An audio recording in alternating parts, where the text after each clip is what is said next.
হ্যাঁ, বেলবন, যে অভিন্ন বেলবনের সমান, যমুনার ওই পারে কৃষিঘাটের, বুঝতে পারছেন? সেখানে লক্ষ্মী দেবী তপস্যা করছে। তো যাই হোক, এইখানে সবচেয়ে বিশেষত্ব হচ্ছে যে শশী মাতার পিতা নীলাম্বর চক্রবর্তী ঠাকুর, তিনি সিলেটের হবিগঞ্জ থেকে এইখানে এসে তিনি বসতি করেছেন। বুঝতে পারছেন? বুঝতে পারছেন? সে হবিগঞ্জ সিলেট, এখন হবিগঞ্জটা জেলা হয়ে গেছে না? আচ্ছা, তা এইখানে তার পূর্বপুরুষ থেকে সেবিত তাদের যে মদন গোপাল বিগ্রহ ছিল, সেই সঙ্গে করে সেই মদন গোপালকেও নিয়ে এসেছেন। এখানে একটা মাঠ আছে, লাইব্রেরির মাঠ, তার পিছনে সেই মদন গোপাল এখনো এখানে সেবিত হচ্ছে। আর এই নীলাম্বর চক্রবর্তীর বাড়ি ছিল এখান দিয়ে, যে আপনারা এলেন তারই বাম পাশে তার বসত বাটি ছিল। তো তারপরে সবাই এই স্থানে স্থানান্তরিত হয়ে এখন মদন গোপাল ওই লাইব্রেরির মাঠের ধারে তিনি সেবিত হচ্ছে। বুঝতে পারছেন? তো এই নীলাম্বর চক্রবর্তী তিনি একজন মস্ত বড় পণ্ডিত ছিলেন এবং মস্ত বড় জ্যোতিষী ছিলেন, জ্যোতিষ শাস্ত্রে পারদর্শী ছিলেন।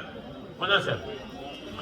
তো যখন মহাপ্রভুর জন্ম হয় ফাল্গুনী পূর্ণিমায় সন্ধ্যাবেলা, সেই সময় নীলাম্বর চক্রবর্তী মায়াপুরে ছিলেন এবং জন্মলগ্ন দেখে তিনি বুঝতে পারলেন যে এক মহাপুরুষের আগমন ঘটেছে। তিনি বললেন ইঙ্গিতে, এমন একটা কথা আছে, এই বাংলায় ব্রাহ্মণ রাজা হবে, এই সেই কিনা পরে আমরা বুঝতে পারবেন। এবং সমস্ত প্রকার গ্রহ নক্ষত্র উপগ্রহের শুভ লক্ষণ অবস্থান করছিল। আর সেই সময়ে কি হয়েছিল? চন্দ্রগ্রহণ হয়েছিল। বুঝতে পারছেন?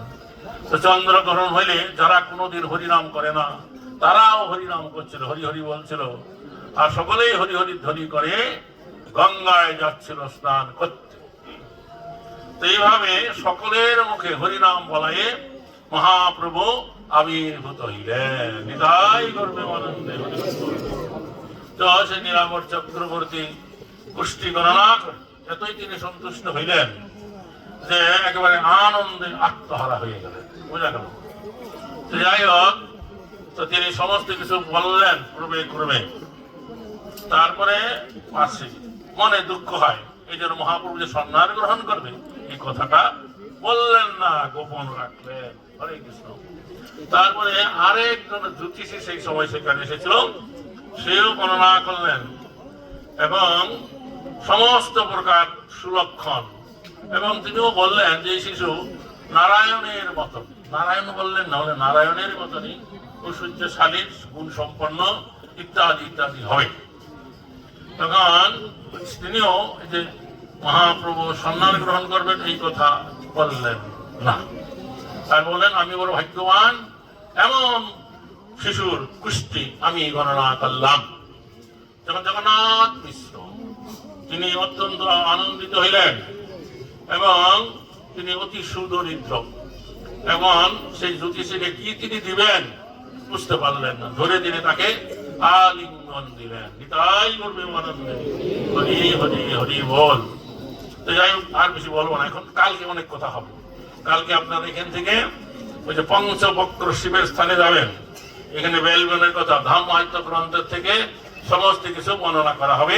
এখন তাড়াতাড়ি, এই কদিন তো আপনারা আমার মুখে শুনলেন, এখন আপনাদের মুখে কথা আমি শুনতে চাই।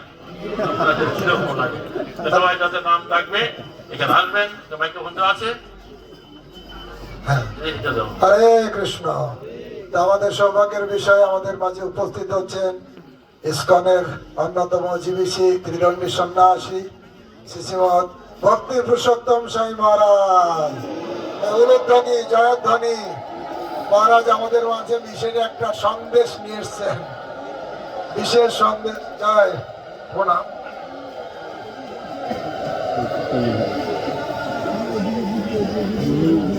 মহারাজ আমাদের মাঝে, আমি সন্দেশ আনি না, রাজভোগ নিয়ে এসেছি। গলায় লেগে যাবে, রাজভোগ গলায় লাগবে না। তো মহারাজ আমাদের আশীর্বাদ দিতে এসেছেন এবং আমাদের জন্য সুযোগ দিতে এসেছেন। তা আমরা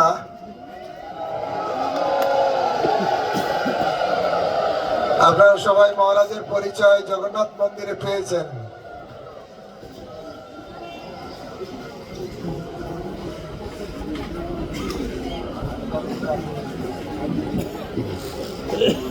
धामके नमो विष्णुपादाय कृष्णपृष्ठाय भूतले श्रीमते भक्तिवेदांत स्वामिने इति नामिने नमस्ते सारस्वती देवे गौरवाणी प्रचारिणे निर्विशेष शून्यवादी पाश्चात्य देशकारिणे। तो আমাদের এই পরিক্রমার আজকে প্রায় শেষ দিন। কালকে আমরা মায়াপুরে ফিরে যাব। গৌর আইলা ঘরে আমার, নিতাই আইলা ঘরে, নিতাই নগর ভ্রমী আমার, গৌর আইলা ঘরে। কালকে আমরা মহারাজ কিছু বলবে। গৌর এলো ঘরে আমার, নিতাই এলো ঘরে, আনন্দেতে শশী মাতা গৌর কোলে করে। গৌর এলো ঘরে আমার, নিতাই এলো ঘরে, আনন্দেতে শশী মাতা গৌর কোলে করে। নিতাই গৌর হরি বল, হরি বল, হরি বল, হরি বল। আসলে আমরা কালকে যাব ঘরে, আজকে নয়। তো মহারাজ বলছেন আজকে আইলাম ঘরে। কার ঘরে আসলাম আজকে জানা? কার ঘরে? হ্যাঁ হ্যাঁ, সচিমার ঘরে। মহারাজ বললো বলো না, এটা সচিমার ঘর। এটা আজকে সচিমার ঘরে এসেছি, কালকে যাবো জগন্নাথ মিশ্রের ঘরে। ঠিক আছে?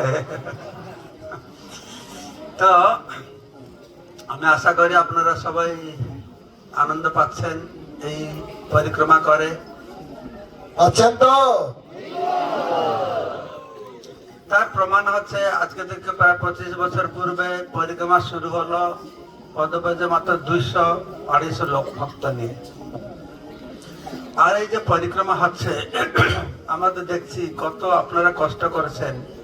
এই টেন্টে থাকতে হয়, খাওয়ার টাইম ঠিক থাকে না, অনেক হাঁটতে হয়। তাহলে চিন্তা করি মানুষ অত দূর থেকে আসে টাকা খরচা করে কষ্ট করতে।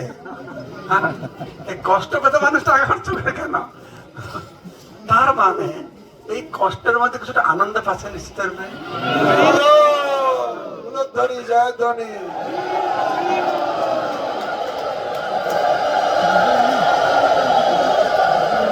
ঠিক আছে।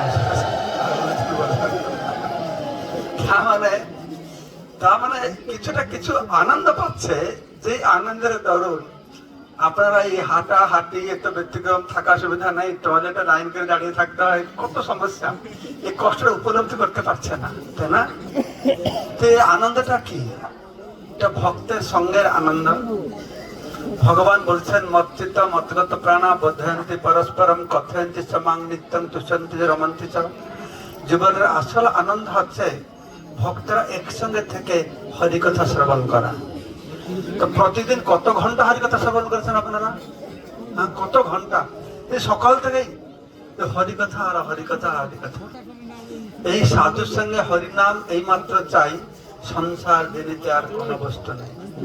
সাধুর সঙ্গে হরিনাম হচ্ছে, ভাগবত কথা শ্রবণ করছেন। কোথায়?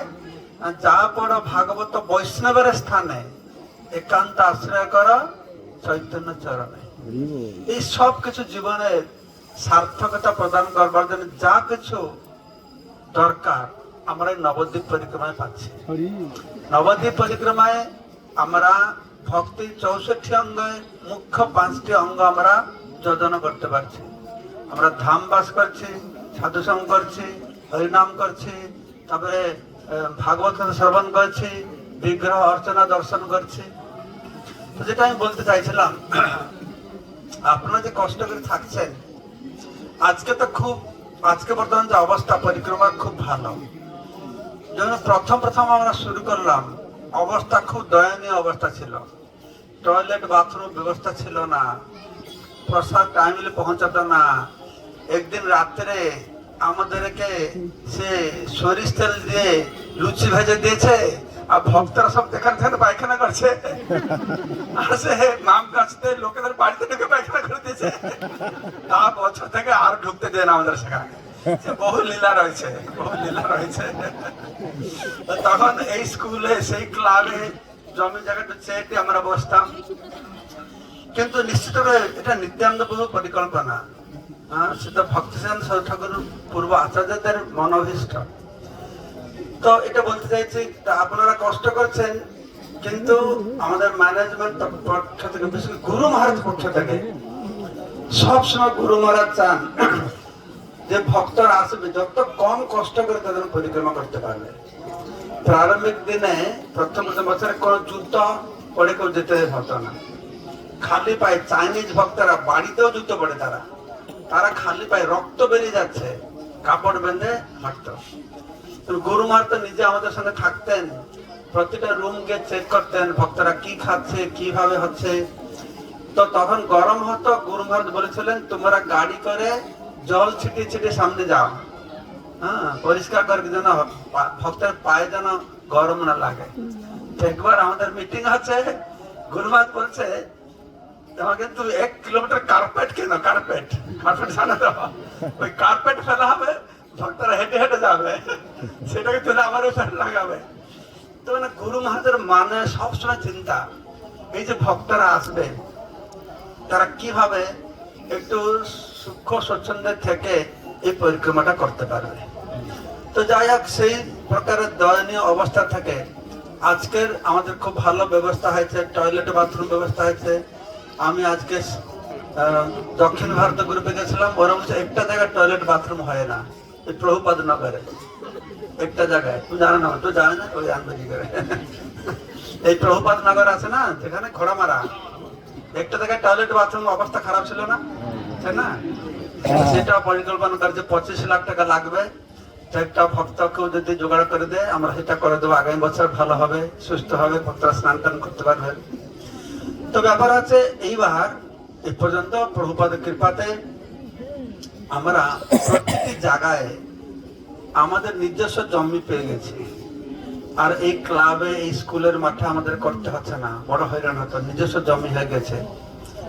তো সমস্যাটা কি হয়, এই কালকে দেখেছেন, কালকে না সকালে কি হলো, কালকে সকালে ইন্দ্রদেব বৃষ্টি শুরু করে দিল। ইন্দ্রদেব অত হরিনাম হচ্ছে, তো ও আনন্দে একটু পুষ্প বৃষ্টি করতে শুরু করলো। তো আমাকে চিন্তা করছি, তো ওদের উপরে জল পড়ছে না, নিচে জল ঢুকে গেছে, নদীর বৃষ্টির জল, ভক্ত ঘুমাতে পারে না। তো আমরা কি করতে, 10 ইঞ্চ উঁচু এটা